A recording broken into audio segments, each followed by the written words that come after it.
حضرات علماء ذوی الاحترام، سادات کرام، حاضرین محفل، پردہ نشین ماؤں اور بہنوں، جس سمت وہ ذیشان گیا، نعمتیں بانٹتا جس سمت وہ ذیشان گیا، ساتھ ہی منشی رحمت کا قلم دان گیا، لے خبر جلد کے غیروں کی طرف دھیان گیا، لے خبر جلد کے غیروں کی طرف دھیان گیا، میرے مولا میرے آقا تیرے قربان گیا، میرے مولا میرے آقا تیرے قربان گیا، دل ہے وہ دل جو تیری یاد سے معمور رہا، دل ہے وہ دل جو تیری یاد سے معمور رہا، سر ہے وہ سر جو تیرے قدموں پہ قربان گیا، آہ وہ آہ کے ناکام تمنا ہی رہی، آہ وہ آہ کے ناکام تمنا ہی رہی، ہائے وہ دل جو تیرے در سے پر ارمان گیا، اور انہیں جانا انہیں مانا نہ رکھا غیر سے کام، انہیں جانا انہیں مانا نہ رکھا غیر سے کام، للہ الحمد میں دنیا سے مسلمان گیا، للہ الحمد میں دنیا سے مسلمان گیا۔ آج کی یہ خوبصورت اور حسین ترین محفل انجمن نظامیہ اہل سنت کے زیر اہتمام بڑے خوبصورت اور سلگتے ہوئے عنوان کے حوالے سے انعقاد پذیر ہے۔ جیسا کہ آپ نے اشتہارات کے ذریعے سے پڑھا بھی ہوگا، اعلانات کے ذریعے سے سنا ہوگا کہ آج کی محفل کا عنوان ہے فتنہ ارتداد اور ہماری ذمہ داریاں۔ اس مناسبت سے مجھے حکم ہے کہ اس پر کچھ گفتگو کی جائے۔ برادر مکرم حضرت علامہ مفتی راشد مصباحی صاحب نے مجھے حکم فرمایا کہ ہم نے یہ فیصلہ کیا ہے، ذمہ داروں نے، انہوں نے ذمہ داروں کی بات مجھ تک پہنچائی۔ اسی مناسبت سے قرآن مقدس کی بڑی مشہور و معروف آیہ کریمہ کی تلاوت کی گئی ہے۔ اللہ تبارک و تعالی اس کے متعلق مجھے حق کہنے اور آپ سب کو حق سن کر اس پر عمل کرنے اور اسے عام کرنے کی توفیق عطا فرمائے۔ یہ عنوان انتہائی فکری بھی ہے اور علمی بھی ہے، اس لیے اسے بہت سنجیدگی سے سننے، سمجھنے اور غور کرنے کی ضرورت ہے۔ پہلی بات تو بہت سارے عناوین ایسے ہوتے ہیں کہ جس کی ضرورت بھی ہوتی ہے اور مگر ہم اس کی معنویت کے حوالے سے ناواقف ہوتے ہیں۔ پہلے ہم یہ محسوس کریں کہ فتنہ ارتداد کیا ہے، اور اس کے بعد کبھی کبھی کسی عنوان کو لے کر لوگ پروپیگنڈا بھی کرتے ہیں، تو ہمیں بہت زیادہ پروپیگنڈے کا شکار بھی نہیں ہونا اور حقائق سے بھی چشم پوشی نہیں کرنا، دونوں کی طرف ہماری توجہ ہونی چاہیے۔ اس لیے کہ فتنہ ارتداد کو لے کر پروپیگنڈا بھی ہو رہا ہے اور ساتھ ہی ساتھ حقائق بھی کچھ حد تک ہیں، اس سے ہمیں چشم پوشی بھی نہیں کرنا ہے۔ فتنہ ارتداد کیا ہے، پہلے اس کو سمجھنے کی کوشش کریں۔ دراصل جس دن سے اسلام آیا ہے اس دن سے لے کر آج تک آپ یہ نہ سمجھے کہ فتنہ ارتداد کی تحریک یہ کوئی نئی تحریک ہے یا یہ کوئی نیا کوئی شوشہ گوشہ ہے یا یہ کوئی نئی بات ہے۔ فاران کی چوٹی سے اللہ کے رسول صلی اللہ علیہ وآلہ وسلم نے جب سے نبوت کا اعلان فرمایا اور شمع نبوت پر جب پروانے نثار ہونے کے لیے آگے بڑھے تو اس وقت سے اسلام دشمن طاقتوں کو ایک خطرہ تھا کہ کسی بھی طرح سے جو لوگ اسلام کو قبول کر چکے ہیں ان کو پھر سے اسلام سے نکال کر کفر کی طرف لایا جائے، شرک کی طرف لایا جائے، بت پرستی کی طرف لایا جائے، بے دینی کی طرف لایا جائے، الہاد کی طرف لایا جائے، لا قانونیت کی طرف لایا جائے، اللہ کے مقدس دین کا دامن چھڑا کر واپس سے پھر طاغوت کی طرف انسان کو واپس بلایا جائے، جہالت کی وادیوں کی طرف انسان کو پھر واپس بلایا جائے، اس کو کہتے ہیں فتنہ ارتداد۔ اللہ اکبر، یعنی یہ ایک فتنہ ہے جو انسان کو مرتد یعنی بے دین بنانے کی کوشش کی جاتی ہے، اس کی وجہ یہ ہے کہ اللہ اکبر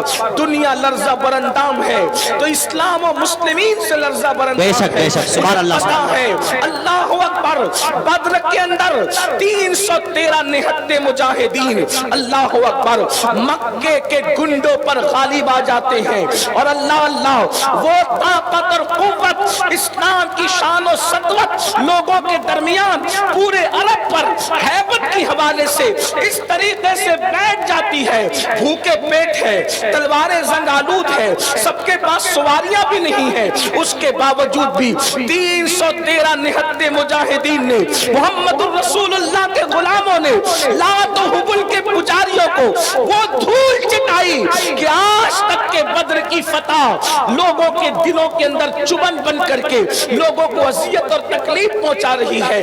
اس کے بعد آپ دیکھیں یہ دین کی برکت ہے کہ عرب کے بوریا نشین قیصر و کسریٰ کے تاجدار بنے، یہ دین کی برکت ہے کہ عرب کے بوریا نشینوں نے کبھی یورپ کے کلیساؤں میں اذانیں پڑھی ہے، کبھی افریقہ کے تپتے ہوئے صحراؤں میں اذانیں پڑھی ہے، کبھی بحر ظلمات میں گھوڑے دوڑائے ہیں۔ اس لیے دنیا لرزہ برندام ہے دین سے، اسلام سے، محمد عربی صلی اللہ علیہ وآلہ وسلم کے لائے ہوئے نظام سے۔ اللہ اکبر اب لوگ سوچتے ہیں اگر اس پر روک نہ لگائی گئی، اس سیل رواں پر بند نہ باندھا گیا تو کیا ہوگا، ہمارا تو وجود مٹ جائے گا۔ اس لیے لوگ اپنے وجود کی بقا کی لڑائی لڑتے ہیں، اور پھر موقع بموقع جب ان کو ٹائم ملتا ہے، موقع ملتا ہے، وقت ملتا ہے تو وہ لوگوں کو دین سے دور کرنے کی کوشش کرتے ہیں۔ اس کو کہتے ہیں ارتداد، یعنی دین چھوڑ کر کسی اور طرف لے جانے کی کوشش، یہ مرتد بنانے کی کوشش ہے۔ اب میں آپ سے پوچھنا چاہتا ہوں، اللہ اکبر ہر دور کے اندر یہ تحریک اٹھی ہے، ہر زمانے میں اٹھی ہے، ہر عصر میں اٹھی ہے، لیکن اس وقت مسلمانوں نے کیا منہ توڑ جواب دیا ہے۔ آج ہماری بھی ذمہ داری ہے۔ سب سے پہلی بات تو یہ ہے علماء کرام کی موجودگی ہے، دین سے بے دین کرنے کو ارتداد کہتے ہیں۔ مختصر اپنی عوام کے فہم کے مطابق گفتگو کر رہا ہوں، دین سے نکال کر بے دین کرنے کو ارتداد کہتے ہیں۔ مگر میں خیر آباد والوں اور گرد نواح سے آنے والوں تم سے پوچھنا چاہتا ہوں، کیا آج ہم دیندار ہیں؟ ہماری زندگیوں کے اندر دین ہے؟ آپ مجھے بتائیں تو صحیح۔ اللہ اکبر میں یہ نہیں کہہ رہا کہ پوری قوم بے دین ہو گئی ہے، لیکن آپ سے پوچھنا چاہتا ہوں دین سے نکالنے کو اور دین کے سے نکال کر کہیں اور لے جانے کو، بے دینی کی طرف لے جانے کو ارتداد کہا جا رہا ہے۔ خدا کی عبادت سے ہٹا کر طاغوت کی عبادت کی طرف لے جانے کو ارتداد کہا جاتا ہے۔ لیکن آپ سے پوچھتا ہوں مسلمانوں، آج ہم فتنہ ارتداد کی فکر لے کر بیٹھے ہیں، ہمارے پاس دین کہاں ہے؟ دین کتنا ہے؟ بتاؤ، سچ بتانا، کیا ہمارے گھروں میں دین موجود ہے؟ کیا ہماری مسجدوں کے اندر بھی دین موجود ہے؟ کیا ہمارے مدرسوں میں دین موجود ہے؟ آپ کہیں گے عجیب بات ہے، گھروں میں دین نہیں ہے تو پھر کہاں ہے؟ مسجدوں میں نہیں ہے تو پھر کہاں ہے؟ مدرسوں میں نہیں ہے تو پھر کہاں ہے؟ آپ سے پوچھنا چاہتا ہوں اپنی طبیعت پر عمل کرنے والوں، مجھے بتاؤ آج مسلمانوں کی مسجدیں ویران ہے کہ نہیں ہے؟ آج مسلمان قرآن مقدس کو کتنی مرتبہ کھول کر کے پڑھتا ہے؟ قرآن مقدس کی تلاوت کب کرتا ہے؟ آج قرآن مقدس کو کبھی مسجد کے موقع پہ پڑھا جا رہا ہے، کبھی تیجے کے موقع پہ پڑھا جا رہا ہے، کبھی گھروں میں افتتاح کے موقع پہ قرآن پڑھا جا رہا ہے۔ جو قوم قرآن سے اتنی دور ہو چکی ہو، پھر اس قوم کو مرتد بنانا کتنا آسان ہے۔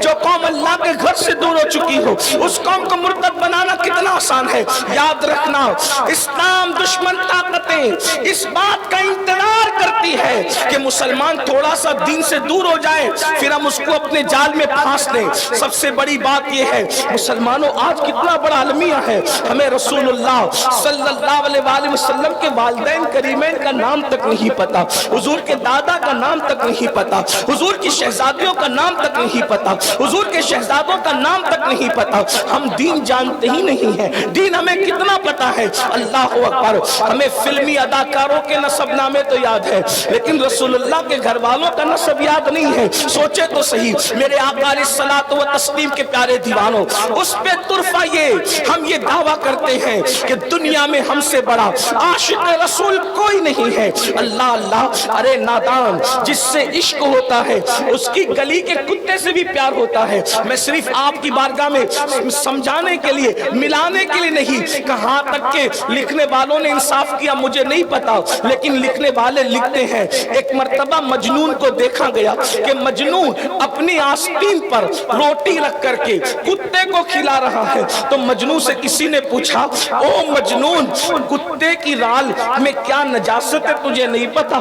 کتے کی رال میں کیا جراثیم ہے تجھے نہیں پتا؟ تو آستین پر روٹی رکھ کر کتے کو کھلا رہا ہے۔ توجہ کرنا، دین کی حفاظت کی بات کرنے والوں ذرا توجہ کرو، دین ہمارے پاس کتنا ہے۔ اللہ اکبر، دین کے تحفظ کے لیے نعرے بازیاں کرنے والوں مجھے بتاؤ ہمارے پاس دین کتنا ہے۔ میرے آقا صلی اللہ علیہ وآلہ وسلم کے پیارے دیوانوں، کتنا بڑا المیہ ہے، دین سے دوری کا کیا حال ہے، عشق رسول کا دعویٰ ہے، شریعت مطہرہ پر عمل کرنے کے حوالے سے ہم کس قدر غافل ہیں۔ میرے آقا صلی اللہ علیہ وآلہ وسلم کے پیارے دیوانوں، اندازہ فرمائیں اور غور فرمائیں، مجنون اپنی آستین پر روٹی کا ٹکڑا رکھ کر کے کتے کو کھلا رہا ہے۔ کہنے والا کہتا ہے، پوچھنے والا پوچھتا ہے، ذرا یہ بتاؤ کیا تمہیں مسئلہ نہیں پتا؟ کیا تمہیں نہیں معلوم کہ کتے کی رال اور کتے کے لعاب اور کتے کے تھوک کے حوالے سے کیا مسئلہ ہے؟ اس میں جراثیم کتنے ہیں، اس میں نجاست کیسی ہے؟ تو اس وقت اللہ اکبر، مجنون کا جواب سنو، تھوڑی توجہ فرمائے، مجنون کا جواب سنو۔ مجنون کیا کہتا ہے؟ اس نے کہا، مجھے کیا خبر کہ اس میں جراثیم کتنے ہیں، مجھے کیا خبر اس میں نجاست کتنی ہے، میں تو بس اتنا جانتا ہوں ایک مرتبہ اس کتے کو، توجہ کرنا، اس کتے کو درود شریف پڑھیں، صلی اللہ علیہ نبی نبی وآلہ صلی اللہ علیہ وسلم، صلاۃ و سلام علیکہ یا رسول اللہ صلی اللہ تعالی علیہ ایک بار اور درود شریف پڑھیں۔ اللہم صلی علی سیدنا و مولانا اللہ رب محمد وآلہ وبارک وسلم صلی اللہ علیہ وسلم، نحن عباد محمد صلی اللہ علیہ وسلم، صلاۃ و سلام علیکہ یا جد الحسن والحسین۔ ایک بار پھر درود شریف پڑھ لیں، اللہم صلی علی سیدنا و مولانا محمد معدن الجود والکرم والہ الکرام اجمعین، صلاۃ و سلام علیکہ یا جد الحسن۔ ایک بار پھر بلند آواز سے درود شریف پڑھ لیں، اللہم صلی علی سیدنا و مولانا محمد معدن الجود والکرم والہ وصحبہ وبارک وسلم، صلاۃ و سلام علیکہ یا رسول اللہ۔ مجنون سے پوچھا جا رہا ہے نجاست کتنی ہے، جراثیم کتنے ہیں؟ تو مجنون جواب دیتا ہے کہ مجھے کیا خبر کہ کتنی نجاست ہے اور کتنے جراثیم ہیں، ہم تو عشق کے بندے ہیں، ہم اتنا جانتے ہیں کہ اس کتے کو ایک مرتبہ ہم نے لیلا کی گلی میں چلتے دیکھا ہے، محبوب کی گلی میں چلتے دیکھا ہے، اس دن سے ہم نے کتے سے پیار اتنا کر لیا، نفع ہو یا نقصان ہو، نجاست ہو یا جراثیم ہو، ہم اس کو اپنی آستین پہ روٹی رکھ کر کے کھلاتے ہیں۔ توجہ کرنا، کہاں تک حقیقت ہے مجھے نہیں پتا، لیکن آپ سے پوچھتا ہوں اگر عشق مجازی ہو جائے، کسی عورت سے پیار ہو جائے تو اس کی گلی کے کتے کا اتنا خیال کیا جاتا ہے۔ اے میری قوم کے جوانوں، تم دین کی حفاظت کے لیے نکلے ہو، کیا تم یہ بھول گئے جس سے عشق کرتے ہو اس نبی نے فرمایا قرۃ عینی فی الصلاۃ، نماز میں میری آنکھوں کی ٹھنڈک ہے۔ وہ مجازی عشق میں کتے کا اتنا خیال کرتا ہے اور تم مصطفیٰ جان رحمت کے عشق میں نبی کی آنکھوں کی ٹھنڈک کا خیال کرنا بھول گئے۔ دنیا اس چیز کو اچھی طرح جان رہی ہے، دنیا کو خبر ہے جو قوم اس طرح مال کی لوبھی ہو، اس طرح مال کی جو ہے وہ فریبی ہو کہ 200 روپے کی چپل بیچنے کے بدلے میں مسلمان اپنے خدا کی جھوٹی قسم کھا سکتا ہے، تو اس قوم کا ایمان کتنی آسانی سے چھینا جا سکتا ہے۔ اس قوم کو کس طرح دین پر ہو، کب تجارت کرتے وقت دین پہ ہو، شادی کرتے وقت دین پہ ہو، بچوں کا ختنہ کرتے وقت دین پہ ہو، میت کے وقت دین پہ ہو، دین جا رہے ہیں وہ تو ہے ہی بڑا مسئلہ، لیکن جو مسلمان ہو کر بھی اسلام پر نہیں ہے اس کا ماتم کون کرے گا؟ اس کا ماتم کون کرے گا؟ دین ہے کہاں ہمارے پاس؟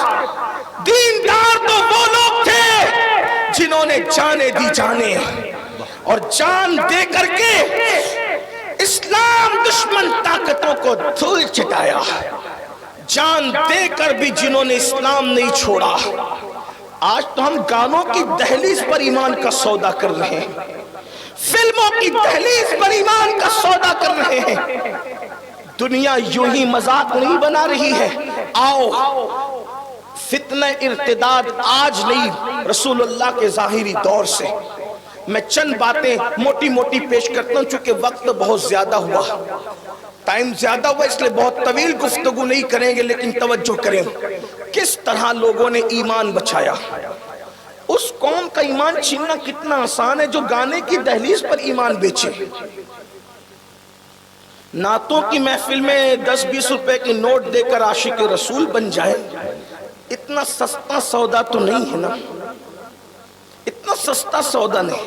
نعت خانوں کو نظر پیش کرنا سنت ضرور ہے، لیکن میں تو یہ بھی کہتا ہوں کہ یہاں بھی لوگ سیاست کرتے ہیں، یہاں بھی لوگ عجیب معاملات۔ حضور علیہ السلام جب نعت سنتے تھے تو سب سے قیمتی چیز جو ہوتی تھی وہ نعت خاں کو دیتی۔ واہ واہ واہ، سبحان اللہ سبحان اللہ۔ اور یہاں ہم جیب میں ٹٹولتے ہیں کہ سب سے پھٹی ہوئی نوٹ کون سی ہے جو کہیں نہ چلے، وہ نعت خاں کو نظر میں پیش۔ یہ قوم کا حال ہے۔ ارے سہراب کو دے رہے ہو یہ نہ دیکھو، کسی نعت خاں کو دے رہے ہو یہ نہ دیکھو، کس کے نام پہ دے رہے ہو؟ واہ واہ واہ واہ، سبحان اللہ سبحان اللہ۔ کس کے نام؟ یہ تو دیکھو۔ حضور علیہ السلام حسان ابن ثابت کو کبھی برد یمانی دیتے ہیں، کبھی یمن کی چادر دیتے ہیں، شرف الدین بوسیری کو کبھی برد یمانی دیتے ہیں، اور ہم کیا دیتے ہیں؟ اور اس پر بھی اتنا سا دے کر کے روب کا حال تو دیکھیں، مطلب کہاں دین کہاں ہے؟ برا مت ماننا، دیکھو وہ کیسے دیندار تھے، جان دے کر کہا حق تو یہ ہے کہ حق ادا نہ ہوا۔ واہ واہ واہ۔ اگر مائیں اور بہنیں یہاں موجود ہیں ان کی توجہ چاہتا ہوں۔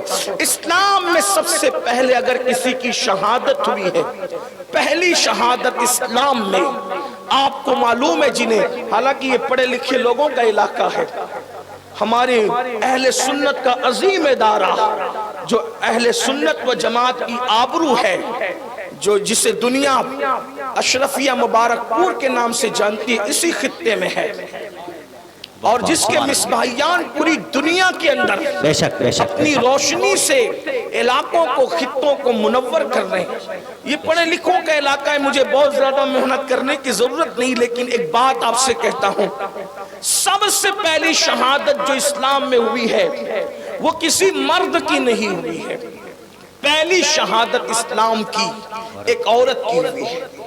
اس سے پتہ چلا، اس سے معلوم ہوا کہ دین کے راستے میں صرف قربانیاں مردوں کی نہیں ہیں بلکہ عورتوں کی ہیں، سبحان اللہ۔ اور بعض مقامات پر عورتیں مردوں سے آگے ہیں، یہ مستقل عنوان ہے، لیکن پھر بھی اشاروں میں بتا دوں، منبر جو سب سے پہلے مسجد میں رکھا گیا کسی مرد نے نہیں رکھا، ایک عورت نے رکھا۔ مسجد میں پہلے منبر رکھوانے والی ایک عورت ہے۔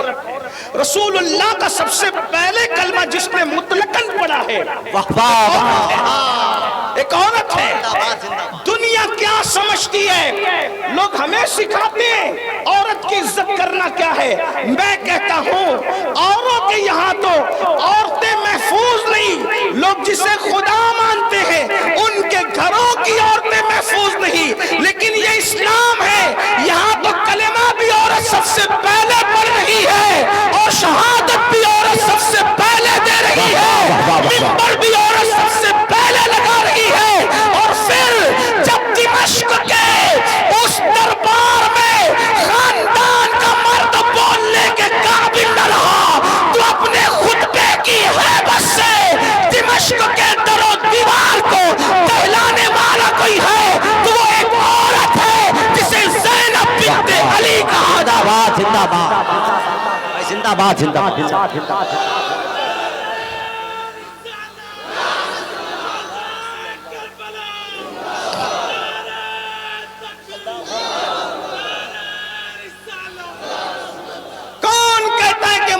پیچھے رکھتے ہیں. جب مرد قیادت کے حوالے سے شہادت پا جاتے ہیں تو عورتوں نے قیادت اور کس شان کی ہے کہ شائبہ تک نہیں ہوا کہ قائد مرد ہے یا عورت ہے. حسین مدینہ منورہ سے امام حسین قافلہ لے کر چلے حفاظت کے ساتھ. مدینہ منورہ سے قافلہ لے چلنے والے کو مرد کہتے ہیں اور کربلا سے بحفاظت عزت و آبرو کے ساتھ رسول اللہ کی امانت کو جو مدینے تک پہنچاتا ہے اس قائد کو عورت. یہ ہمارے مذہب کی خواتین ہیں, یہ ہمارے مذہب کی خواتین ہے. تو بہرحال سب سے پہلے کلمہ ہمارے یہاں ترتیب اس طرح سمجھائی جاتی ہے اور جو حق ہے کہ مردوں میں سب سے پہلے کلمہ افضل البشر بعد الانبیاء بالتحقیق سیدنا ابو بکر صدیق نے پڑھا. کم عمروں میں سب سے پہلے کلمہ خاتم الولایت فاتح خیبر خلیفہ چہارم سیدنا علی مرتضی کرم اللہ تعالی وجہ الکریم نے پڑھا. غلاموں میں سب سے پہلے کلمہ حضرت سیدنا زید ابن حارثہ نے پڑھا.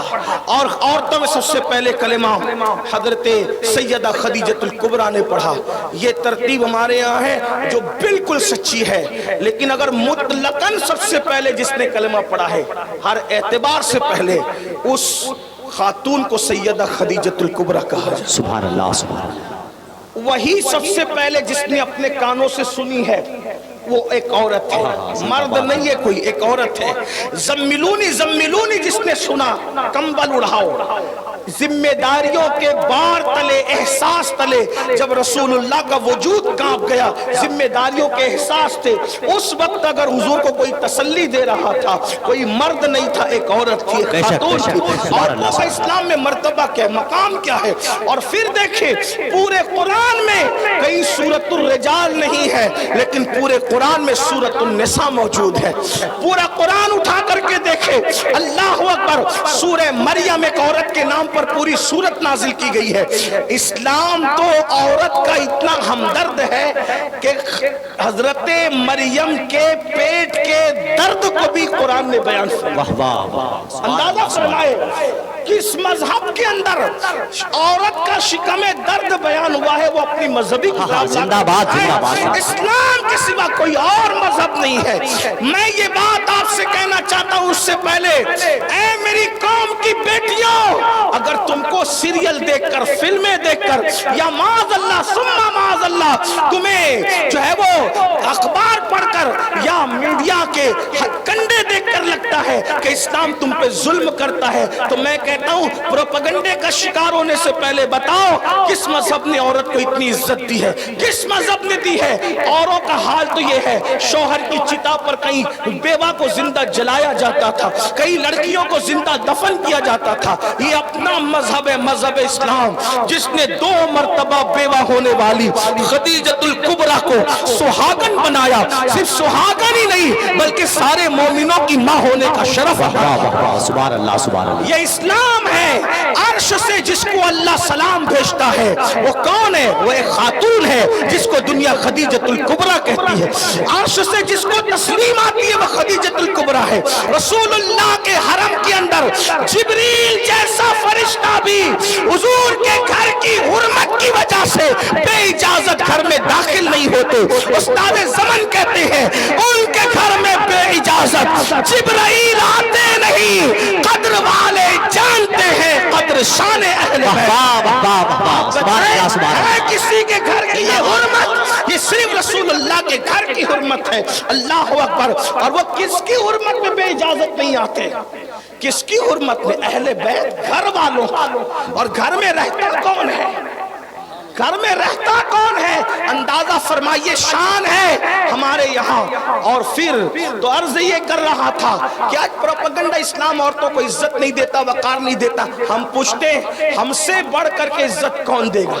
ہمارے مذہب کی تعلیم ہے بیٹی پیدا ہوتی ہے تو فرشتے نازل ہوتے ہیں اور اس کو چاروں طرف سے گھیر کر کہتے ہیں اے کمزور جان سے پیدا ہونے والی کمزور جان, جب تک تو اس گھر میں رہے گی تیرے گھر والوں کی مدد کی جاتی رہے, زندہ باد رحمتوں کا نزول ہوتا رہے گا.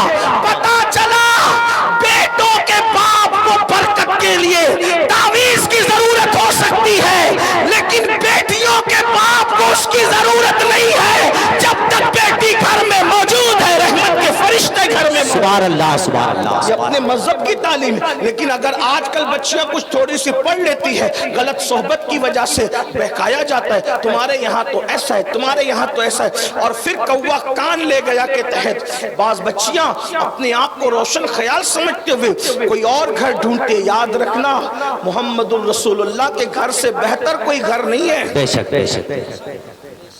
ایک کا انجام دیکھو لکھنؤ کا، جب نبی کا دین چھوڑ کر گیا تو کتے سے بھی بدتر حال ہوگا۔ بے شک بے شک۔ بھیک بھی نہیں مل رہی ہے، بھیک کہہ رہا ہوں، بھیک بھی نہیں مل رہی ہے۔ اعلیٰ حضرت نے 100 سال پہلے شعر لکھا تھا، جس کو سمجھ میں آیا آیا، جس کو نہیں آیا نہیں آیا، لیکن لکھنؤ کے اس کتے کا انجام دیکھ کر کے اعلیٰ حضرت کی فکر کو سمجھ لو۔ کہتے ہیں جو تیرے در سے یار پھرتے ہیں، در بدر یوں ہی خار پھرتے ہیں۔ سبحان اللہ سبحان اللہ سبحان اللہ سبحان اللہ۔ دیکھ لو انجام، جب تک نام نہاد ہی صحیح، حضور کی ملت میں تھا نام نہاد ہی صحیح، کیا بارے نیارے تھے، کیا عزتیں تھی، کیا نعرے لگتے تھے، کیا جلسے تھے، کیا جلوس تھے، کیا عزتیں تھی، یہ ممبری وہ ممبری، یہ قیادت وہ قیادت۔ جس دن سے حضور کی نالین چھوڑ کر گیا ہے، چندہ تک نہیں مل رہا ہے، بھیک تک نہیں مل رہی ہے۔ دیکھ لو حضور کی غلامی پہ ناز کرو کہ خدا نے ہمیں کیسا نبی عطا فرمایا ہے کہ اس گلی کا گدا ہوں میں، جس میں فخر سے کہو اس گلی کا گدا ہوں میں، جس میں مانگتے تاجدار پھرتے ہیں۔ سبحان اللہ۔ نعرے تکبیر، نعرے رسالت۔ دین چھوڑ کے جاؤ گے کچھ ملے گا نہیں۔ آپ صرف رشتوں کے لیے دین چھوڑ کے جا رہے ہیں، دولت کے لیے۔ خدا کی عزت کی قسم، جو عاشق رسول ہے اس سے بڑا کوئی مالدار ہے ہی نہیں۔ بے شک بے شک۔ عاشق رسول ہو کر کبھی اپنے آپ کو غریب مت سمجھنا۔ دنیا کا سب سے مالدار وہ ہے جو دیندار، دنیا کا سب سے مالدار وہ ہے جو عاشق۔ اس لیے کہ یہ جس پہ گاندھی چھپے ہوئے ہیں وہ تو عورتیں ناچ کر بھی کما لیتی ہیں، جسم بیچ کر بھی کما لیتی ہے، لیکن دولت دین ناچ کر اور بیچ کر نہیں ملا جاتا، بلکہ مصطفیٰ جان رحمت کے بازار میں بک کر ملا جاتا ہے۔ اور بازاروں میں اور بازار مصطفیٰ میں فرق یہ، توجہ کرنا، اور بازاروں میں اور بازار مصطفیٰ میں فرق یہ ہے کہ اور جگہ پتہ نہیں کون کون بیچ رہا ہے، کون کون خرید رہا ہے، تنہا بازار مصطفیٰ کی شان ہے، بیچنے والا نبی ہے، خریدنے والا خدا ہے، اور قیمت ڈالر پاؤنڈ اور پیسے نہیں ہے، سیدھی سیدھی جنت کی قیمت ہے۔ اللہ اکبر۔ حضرت اجمل سلطان پوری نے بہت اچھی بات کہی، وہ کہتے ہیں کہ بازار مصطفیٰ میں خریدار ہے خدا۔ بازار مصطفیٰ، دیکھو ان کے بازار میں آ کر تو دیکھو، بازار مصطفیٰ میں خریدار ہے خدا۔ کتنا ہنسی حجاز ہے بازار مصر سے، کتنا ہنسی حجاز ہے بازار مصر سے، اور جب سے ملا ہے دامن آل رسول کا بے فکر ہو گیا ہوں شفاعت کی فکر سے۔ مصر کے بازار میں بادشاہ مصر خریدنے آتا ہے اور مصطفیٰ کے بازار میں خدا خرید لیا کرتا ہے۔ یہ نبی کا بازار ہے، اس لیے بازارو نہ بنو، بازاری نہ بنو۔ جو ان کے یہاں بک گیا پھر دنیا کی کوئی طاقت اسے خرید نہیں سکتی۔ جمشید و سکندر یہاں کی خیرات پا کر کے بادشاہ بنتے۔ میرے امام کہتے ہیں بہت خوبصورت بات، کہتے کیوں تاجدارو اندازہ کریں۔ پڑھے لکھے لوگ اگر امام اہل سنت کا ذکر یا ان کا شعر سن کر اتنے چپ رہے تو پھر میں یہی کہوں گا کہ شاید کہیں نہ کہیں کمی رہ گئی ہے۔ ہاں، کچھ اور نہیں کہہ سکتے، کیونکہ جب ہم لوگ گجرات اور راجستھان میں شعر پڑھتے ہیں جہاں لوگ اردو نہیں جانتے، تو پھر ان کو ہم یہ کہتے ہیں کہ اگر ہم یہ یوپی میں پڑھتے تو لوگ چپ نہ رہتے، لیکن یوپی والے چپے، مبارک پور کے پڑوس میں رہ کر چپ ہے، تو پھر ہمیں اس پر بھی حیرت ہے کہ کوئی نہ کوئی کمی رہ گئی ہے۔ پڑھ تو لیا ہے لیکن دیوانگی میں کوئی کمی ہے۔ ہاں وہ گجراتی اور راجستھانی ہو کر بھی عاشق بغیر سمجھے بھی چپ نہیں رہتے، نبی کا نام آنے پر مچلتے ہیں۔ اگر خیر آباد والوں آپ کے اندر مچلنا نہیں ہے تو پھر تھوڑی سی تربیت کی ضرورت ہے آپ کو۔ توجہ فرمائیں، کیا کہتے ہیں؟ کیوں تاجدارو، کیوں تاجدارو خواب میں دیکھی کبھی وہ شے؟ سبحان اللہ سبحان اللہ، کیوں تاجدارو خواب میں دیکھی وہ شے؟ سوراب بھائی نے کوثر بھائی سے بڑی مدد مانگی نہ کرنا، لیکن میں کوئی مدد نہیں مانگوں گا، میں تو آپ کے عشق پہ چھوڑتا ہوں کہ نبی کے ذکر پہ چپ رہتے ہیں یا بولتے بھی؟ سبحان اللہ۔ ہاں، اور جو قوم نبی کے نام پہ چپ رہے اس قوم نے کبھی انقلاب بپا نہیں کرنا، یہ بھی یاد رکھنا۔ بے شک بے شک، ارے نبی کا نام آنے پر تو پتھر بھی بول پڑتے ہیں۔ بے شک، سبحان اللہ سبحان اللہ۔ ہاں، یہ کوئی زبردستی کا مشاعرہ نہیں ہے کہ میں کہوں کہ سمجھ میں آئے تو ہی بولو، نہ سمجھ میں آئے تو یہ کوئی بات، یہ تو عشق کا سودا ہے، عشق کا سودا ہے۔ توجہ ہے آپ کی؟ نبی کے غلاموں کی شان بیان ہو رہی، کہتے کیوں تاجدارو خواب میں دیکھی کبھی وہ شے جو آج جھولیوں میں گدایان در کی ہے؟ زندہ باد زندہ باد زندہ باد۔ نبی کے غلاموں کی جھولیوں میں وہ نعمت نبی نے ڈالی ہے جو کبھی بادشاہوں نے خواب میں بھی نہیں دیکھا۔ آپ کہیں گے کوئی مبالغہ تو نہیں کیا، میں نے کہا کون سا مبالغہ ہے؟ نبی کے گدا کو شیخ عبد القادر جیلانی کہتے ہیں، عبد القادر جیلانی غوث پاک کی جھولی میں ہے جو ہے کسی بادشاہ کے پاس اتنی اوقات، معین الدین غریب نواز نبی کے گدا ہے، ان کی جھولی میں جو ہے کسی بادشاہ کے پاس میرا مخدوم میرا مرشد مخدوم اشرف جہانگیر سمنانی کی جھولی میں جو چیز ہے کسی بادشاہ کی جھولی میں وہ چیز۔ کیا کہتے کیوں تاجدارو، کیوں تاجدارو خواب میں دیکھی کبھی وہ شے جو آج جھولیوں میں گدایان در کی ہے؟ مانگنے کے لیے بہت محنت نہیں کرنی پڑتی، کہتے مانگیں گے مانگے جائیں گے وہ مانگ ہی پائیں گے، سرکار میں نہ لا ہے نہ حاجت اگر کی ہے، اور ملتا کتنی جلدی ہے، ملتا کہاں دکھتے ہی داتا کی دین تھی تیری قبول عرض میں بس ہاتھ بھر کی، زندہ باد زندہ باد تیری قبول عرض میں۔ کھڑے ہو کے نعرہ لگائیے ایک آدمی، زندہ باد زندہ باد زندہ باد، سب لوگ بولے سب لوگ، اللہ یا رسول اللہ یا رسول اللہ۔ سلامت رہے، اللہ کا اللہ سلامت رکھے۔ سنیوں کی محفل ایسے زندہ ہوتی ہے، کوئی تیجے کی محفل میں تھوڑی آئے، بے شک بے شک، ہاں زندہ دل رہ کر کے سنا کرو۔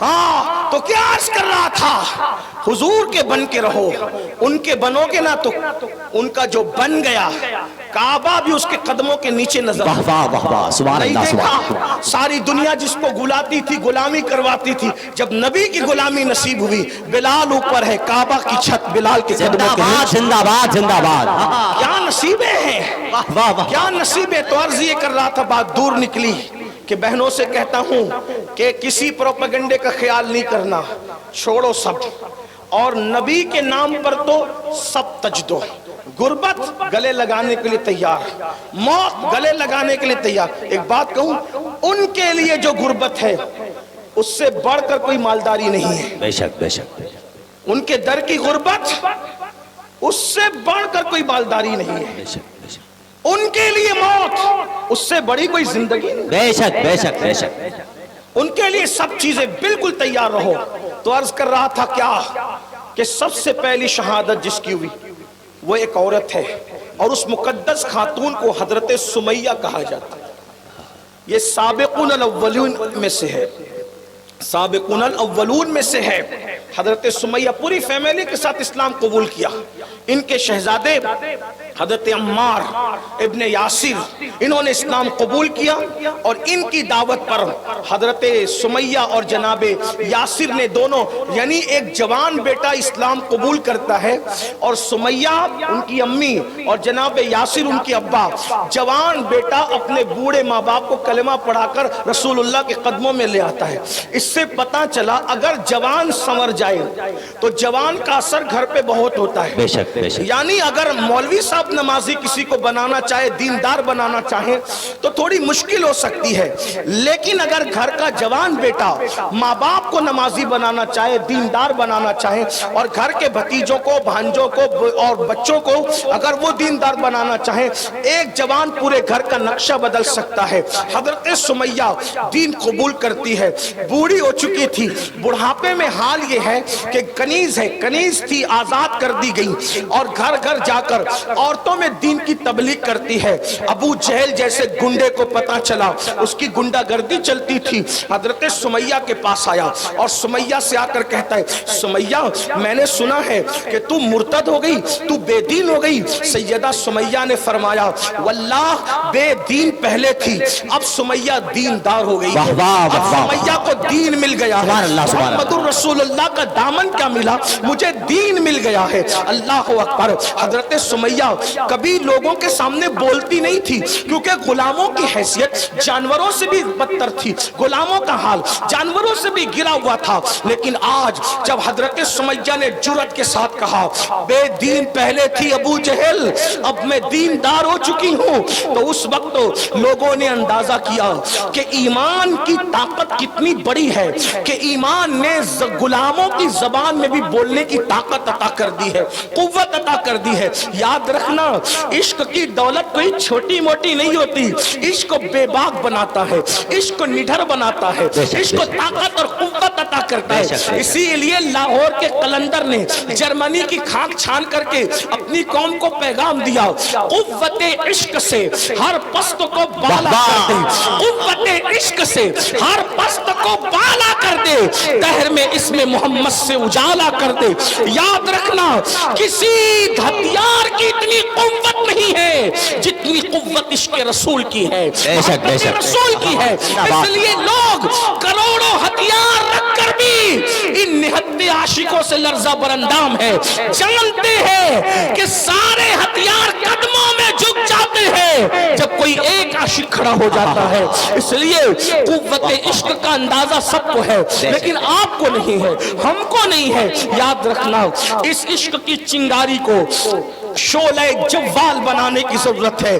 سمیہ نے جواب دیا, ابو جہل, ابو الحکم کہنے والی سمیہ, آقا کہنے والی سمیہ, داتا کہنے والی سمیہ, آج ابو جہل کہہ کر مخاطب کر رہی ہے اور کہتی ہے, بے دین پہلے تھی ابو جہل, اب دیندار ہو گئی ہوں. جانتے ہیں اگر بہنیں موجود ہیں تو ان کی خاص توجہ, عورت صرف گھر میں کپڑے دھلنے, برتن مانجنے اور کچن روم سنبھالنے والی کا نام نہیں. عورتوں نے کیسی تاریخ کے اندر انمٹ نقوش جو ہے وہ ثبت کر رکھے ہیں, عورتوں نے تاریخ سازی کی ہے. اللہ اکبر. حضرت سمیہ کے ہاتھ باندھ دیے گئے اور اس کے بعد ان کے بالوں کو ایک درخت سے باندھ دیا گیا اور چابک مارے جاتے اور کہا جاتا, چھوڑ دے محمد کو. کنیز آزاد کرتا تھی, غریب تھی, فاقہ کشی تھی, مگر کہتی ہے, واللہ جو محمد عربی کا دامن ایک مرتبہ پکڑ لیتا ہے پھر کبھی وہ چھوڑ نہیں سکتا. وہ ہیں ہی اتنے اچھے, وہ ہیں ہی ایسے کہ کوئی ان کو چھوڑ ہی نہیں سکتا. اللہ اکبر. مارتے مارتے ابو جہل تھکتا, دھمکیاں دیتا, مرتد بنانے کی کوشش کرتا, لیکن حضرت سمیہ دس سے مس نہ ہوتی. کہتی, واللہ میں غریب ہوں مگر اسلام کی لذت کو چکھ چکی ہوں, عشق رسول کی لذت کو چکھ چکی ہوں, میں دین نہیں چھوڑ سکتی. بڑی معذرت کے ساتھ ایک جملہ اگر کانوں پر بار نہ ہو تو عرض کروں, وہاں ابو جہل کے چابک حضرت سمیہ کو دین سے دور نہیں کر سکتے تھے, یہاں ہماری بیٹیوں کو افیئر کا لالچ دین سے دور کر دیتا ہے. قصور کس کا ہے, کس کا قصور ہے؟ وجہ کیونکہ وہاں رسول اللہ کی تربیت تھی, یہاں تربیت نہیں. بے شک جو باپ خود کلمہ پڑھنا نہ جانتا وہ بیٹی کی عشق رسول کے حوالے سے کیا تربیت ہے؟ جو باپ خود غسل کرنا نہیں جانتا ہو وہ اپنے بیٹے کو دین کیا پڑھائے گا؟ المیہ یہی ہے. اگر ہم نے اپنے بچوں کو عشق رسول, اللہ کے رسول نے فرمایا اپنی اولاد کو 3 باتیں سکھاؤ, اپنے نبی کی محبت, آل نبی کی محبت اور قرآن کی تعلیم. سبحان اللہ سبحان اللہ. نبی اور اہل بیت کی محبت کو بیان کرنے کے بعد فرمایا قرآن کی تعلیم. کہاں ہے نبی پاک کی محبت, کہاں ہے اہل بیت کی محبت؟ افسوس ہے۔ قرآن کی تعلیم کہاں ہے؟ کچھ نہیں۔ یہ تربیت کا فقدان ہے۔ اگر بیٹے اور بیٹیاں ارتداد کی طرف جا رہی ہے تو تربیت کا فقدان ہے۔ تربیت کہاں ہے؟ جب باپ بھی خود برمنڈا پہن کر کے گھٹنے کے اوپر چڈی پہن کر گھومے گا تو بچوں کو دین کون سکھائے؟ بے شک بے جب شک۔ باپ نیند سے اٹھنے کے بعد سب سے پہلا پاپ اور جرم یہ کرے گا کہ فجر کی نماز وہ بستر میں ترک کرے گا، دین کون سکھائے گا بچوں کو اور بچیوں کو؟ کھیل نہ بناؤ، دین کو یوز کرتے ہو صرف میت کے موقع پہ اور شادی کے موقع پہ، بلکہ میت اور شادی میں بھی تو دین بس اتنا ہی ہے جتنا میت میں جنازہ پڑھا جاتا اور تدفین ہوتی ہے بس اتنی، باقی کے رسومات کہاں سے لائے ہو؟ شادی میں بھی کتنا دین ہے؟ جب ایجاب و قبول ہوتا ہے خطبہ پڑھا جاتا ہے بس اتنا دین ہے، اس کے بعد نہ اس سے پہلے دن نظر آتا ہے نہ اس کے بعد، بے شک بے شک نہ بے شک، باراتوں بے میں شک۔ دین نظر آتا ہے، نہ دلہن لاتے لے جاتے دین نظر آتا ہے۔ کس ہمارے مذہب نے کب کہا کہ بارات میں پٹاخے پھوڑے جائیں؟ ہمارے مذہب نے کب کہا کہ ڈی جے لگایا جائے؟ بلکہ اب تو حیرانی اس پر ہے کہ لوگ بارات میں ڈی جے لگاتے تھے، اب تو لوگ جلوس میلاد میں بھی ڈی جے لگاتے ہیں۔ انا للہ و انا الیہ راجعون۔ حضور کی ولادت کے دن پر عمل نہیں کرو گے تو پھر عمل کب کرو گے؟ خرافات کا حال یہ ہے۔ جس رسول نے پورا زندگی گزارنے کا شعور عطا کیا، شادیاں ہوتی ہے جہیز مانگے جاتے ہیں، گاڑیاں مانگی جاتی، کاریں مانگی جاتی ہے، شادی کرنے نکلے کہ بھیک مانگنے نکلے؟ کتنا مہذب طریقہ اختیار کیا بھیک مانگنے کا۔ آپ مجھے بتائیں، میں تو یہی لوگوں کو کہتا ہوں، ہمارے بزرگوں نے فرمایا نوشا کو بیٹیاں دیا کرو، بھکاریوں کو نہ دیا کرو۔ اللہ بے شک بے شک، زندہ جو باد۔ جہیز کے نام پہ بھیک مانگنے نکلے ان سے کہہ دو ہم بھکاریوں کو نہیں دیتے، ہم تو داماد کو لانے کے لیے نکلے، ہم بھیک دینے نہیں نکلے۔ کیا بے غیرتی ہے! اور پھر آج ہم درد بھری باتیں کرتے ہیں۔ مسلمانوں یاد رکھو، درد بھری باتیں ملت میں انقلاب بپا نہیں کر سکتی، بے شک بے شک۔ درد بھری باتیں قوم کو کبھی بیدار نہیں کر سکتی۔ اچھا، بڑی معذرت کے ساتھ یہ بھی کہوں کہ اسٹیج پر بیٹھے ہوئے لوگ، علماء کی بات نہیں کر رہا، اسٹیج پر بیٹھے ہوئے لوگ، مجمع میں بیٹھے ہوئے لوگ جب دوسروں کی بات آتی ہے تو جہیز کی مخالفت کرتے ہیں، لیکن جب خود کے گھر کی شادی کی بات آتی ہے تو کہتے ہیں میری بیوی نہیں مان رہی ہے، میری بیٹی نہیں مان رہی ہے، میری امی نہیں مان رہی ہے۔ واہ جناب، آپ خود نہیں شروع کریں گے تو کون کرے؟ بھئی جہیز مانگنے کی برائی بھی تو کسی نے شروع کی تھی، جہیز مانگنے کی برائی کسی نے شروع کی تھی تب دنیا میں پھیل گیا۔ جہیز کے خاتمے کی اچھائی بھی تو کوئی شروع کرے، واہ واہ واہ واہ، کسی کو شروع تو کرنا پڑے گا، سبحان اللہ، کوئی تو شروع کرے۔ جب میں نے جہیز کے خلاف تقریر کی تو کچھ لوگ مجھے سے بھیڑ گئے، کہا یہ تو نے کیا کہہ دیا؟ رسول اللہ نے تو اپنی بیٹی کو جہیز دیا تھا۔ میں نے کہا بالکل، اگر میں تو ایک طالب علم ہوں، کوئی محقق آدمی نہیں ہوں، طالب علم ہوں، لیکن میں ایک مقدمہ پیش کرتا ہوں، اگر غلطی کروں تو آپ میری اصلاح کر دیں، ورنہ آپ ثبوت پیش کریں۔ آپ کہتے ہیں جہیز پیش کیا تھا، میں نے کہا مجازی طور پر جہیز کہہ دیا گیا ہے، ورنہ حضور نے کسی کو کوئی جہیز بے شک بے شک۔ سنے بھائی، زندہ باد۔ کوئی جہیز نہیں دیا حضور علیہ السلام نے، کوئی جہیز نہیں دیا۔ لوگ کہتے ہیں جہیز دینا سنت ہے تو پھر دو، جہیز دینا ولیمہ کرنا سنت ہے، جہیز دینا سنت نہیں ہے۔ مجازی طور پر سمجھنے سمجھانے کے لیے اس ماحول میں جہیز کہہ دیا گیا جس کا آج آپ مس یوز کر رہے ہیں۔ کوئی جہیز نہیں دیا، علماء موجود ہیں، میری طبیعت میں بڑی نرمی ہے، اگر میں کوئی غلطی کروں، ویسے بھی خطاب تلوار کی دھار پہ چلنے کے برابر ہے، آدمی سے غلطی تو ہو ہی سکتی، لیکن علماء کرام سے دعائیں چاہتے ہوئے اگر صحیح کہوں تو دعا دیں، غلط کہوں تو میری اصلاح کر دیں۔ حضور نے شہزادی سیدہ فاطمہ الزہرا کو کوئی جہیز نہیں دیا، اس کی وجہ مجھے جو سمجھ میں آئی وہ یہ، مثنوی شریف میں جو جہیز کا تذکرہ ہے، اور بھی بزرگوں نے، علامہ مفتی احمد یار خان نعیمی نے جو جہیز کا تذکرہ کیا ہے وہ مجازی طور پہ کیا ہے، جو ہم جہیز کہہ رہے ہیں وہ جہیز نہیں ہے۔ اصل میں بات یہ ہوئی، بات آگے بڑھانے سے پہلے اصل میں بات یہ ہوئی، فتنہ ارتداد کی ایک وجہ یہ بھی ہے کیا کہ بیٹیاں 35 سال تک گھر میں بیٹھی ہے کیونکہ جہیز مانگا جا رہا ہے، باپ کے پاس جہیز جمع ہوتا نہیں، تو ایک بیٹی سمجھتی ہے کہ میں اپنے باپ پہ بوجھ ہوں، پھر وہ خود ہی فیصلہ کرتی ہے، اور یہ صورتحال بہت دردناک ہے۔ بیٹیاں اپنے باپ سے بہت پیار کرتی ہے، بہت پیار کرتی ہے، وہ اپنے باپ کی تکلیف نہیں دیکھ سکتی، اور یہ جو ہم لوگ صرف راتوں کو جلسوں میں درد بھری باتیں کرتے ہیں نا، درد نہیں سمجھتے، یہ بہت دردناک صورتحال ہے۔ مہاراشٹر میں ایک لڑکی نے کسی منکر اسلام کے ساتھ شادی کی، تو جب لوگ اس کو منانے کے لیے گئے پہلے تو اس نے ملنے سے انکار کیا، لیکن کچھ سنجیدہ علماء گئے دردمند دل رکھنے والے، تو اس نے کہا اچھا تم بھی آؤ گے، مجھے گالیاں ہی دو گے نا، کوسو گے نا، یہی نا۔ کہنے لگی آج بھی میں مسلمان ہوں لیکن میرا درد تو کوئی سنے کہ جو آتا تھا خوبصورتی کے باوجود صرف اس لیے مجھ سے رشتہ نہیں کرتا تھا کہ میرے باپ کے پاس بھیک میں دینے کے لیے جہیز نہیں تھا۔ اللہ اکبر، اللہ۔ تو میں اپنے باپ پر بوجھ بنی تھی کیونکہ ہم 5 بہنیں تھی اور میں بہت سب میں بڑی بہن تھی، 4 بہنیں اور بھی باقی ہیں، کوئی نہیں منہ لگاتا ہمیں، خوبصورتی ہے، حسن ہے، اعلیٰ نسب ہے، سب کچھ ہے، صرف غربت ہے، غربت، جہیز نہیں ملے گا۔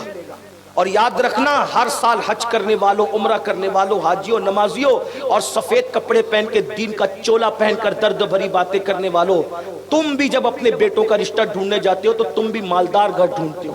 بے شک بے شک۔ کچھ لوگ ڈائریکٹ مانگتے ہیں، کچھ ان ڈائریکٹ مانگتے ہیں۔ وہ پڑوس میں شادی ہوگی، وہاں تو کار ملی نا، بس اتنا چھوٹا چھوڑ کر بھاگ کر آ جاتے ہو۔